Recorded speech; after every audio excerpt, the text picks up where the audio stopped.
Salut, c'est Guillaume. Je vous propose de découvrir un extrait du prochain épisode de Course épique. Course épique, c'est chaque semaine un invité, une course, une histoire hors du commun. Je vous donne rendez-vous tous les mercredis pour découvrir un nouvel épisode et vivre une grande et belle histoire de course. Mais avant ça, place à un extrait de notre prochain épisode. Je commençais à avoir du contenu de trail qui me donnait vraiment envie. Je commençais à prendre un peu plus de plaisir à avoir des moments seuls avec moi-même en me baladant un peu ici en forêt et tout. J'ai commencé à courir et ça me donnait envie. Et en fait, je commençais un peu à suivre des plans d'entraînement sur Internet et tout. Et à un moment, il fallait commencer à s'entraîner sur la piste. Et ici, pour s'entraîner sur la piste, il faut être licencié. Donc, j'ai contacté le club à Aubernais ici. Ils m'ont dit oui, pas de souci, viens, fais une séance d'essai et tout. Et puis sinon, on te file juste une licence et puis tu viendras utiliser la piste comme tu veux. Et en fait, il y avait le groupe de demi-fond, de sprint et de trail route, quoi. Et je voulais... le plan, c'était d'aller avec le groupe trail parce que j'ai débarqué en retard à l'entraînement. Donc, eux, ils étaient déjà partis à l'échauffement. Au premier entraînement. Ouais, direct. Ok, catalogué. Ils étaient déjà partis à l'échauffement. Et puis, c'est l'entraîneur de William, l'entraîneur du groupe de demi-fond, qui m'a dit vas-y, viens, échauffe-toi avec nous, machin. Et puis, hyper bon feeling. Et voilà comment je me suis retrouvée à faire du 400 mètres pendant 5 ans. T'as aimé très vite ? Ouais. Qu'est-ce qui te plaisait ? Déjà, j'avais une très chouette relation avec mon entraîneur, William, qui était là ce week-end aussi.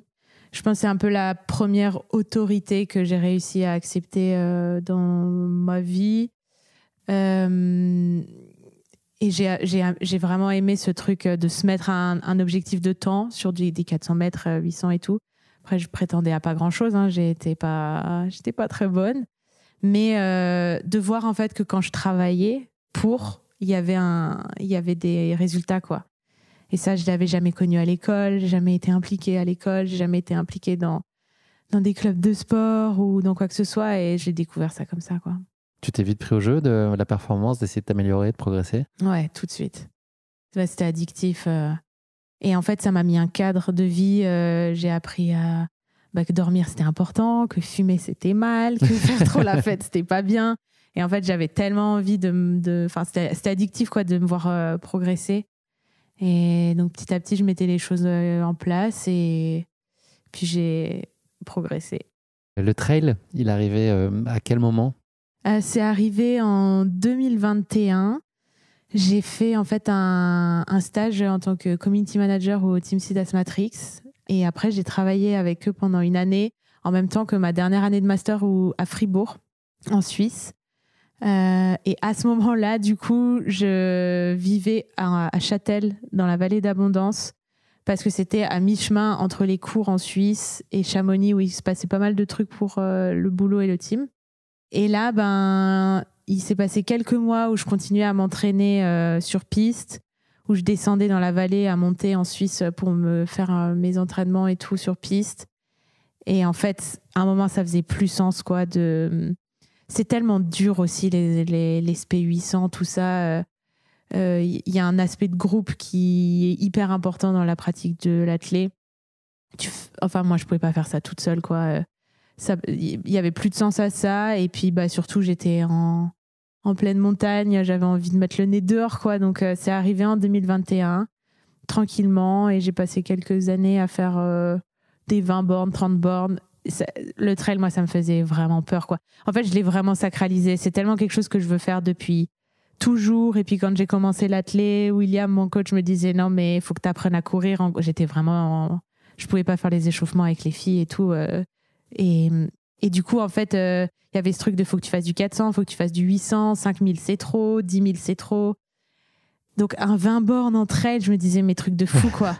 Donc, pour en arriver à faire ce 100 bornes d'hier, par exemple, il s'est passé des années de flipper, de est-ce que je le fais pas, mais non, mais je suis pas prête, mais nanana.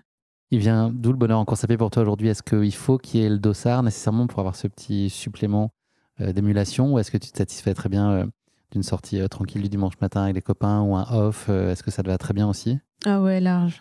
Moi, ça me prend beaucoup, beaucoup de jus, les dossards, mentalement. Ça fait tellement mal que c'est une consécration après l'entraînement et tout. Mais 2 fois par an, c'est bien, quoi. Et le reste du temps, c'est une pratique au quotidien avec les potes et avec soi-même dans des endroits qu'on kiffe, quoi. Donc, la compétition, c'est 0,001% de la pratique, quoi. Et tu mets pas d'enjeu particulier, pas d'attente? Non. J'ai juste envie de me voir progresser, quoi, mais je suis lucide sur mon niveau, je suis lucide sur mes capacités, je prétends pas être ce que je suis pas Et lucide sur l'envie que tu as à y consacrer aussi, enfin le temps que tu as envie d'y consacrer, ça va bien comme ça. C'est ça, ouais. Et avec mon métier, je peux arranger vraiment le quotidien pour quand même passer beaucoup de temps dehors, et c'est quelque chose qui, au final, me fait beaucoup de bien. Je m'entraîne, je passe quand même beaucoup de temps à l'entraînement, et en vrai, il n'y aurait pas de dossard, le quotidien serait le même, hein.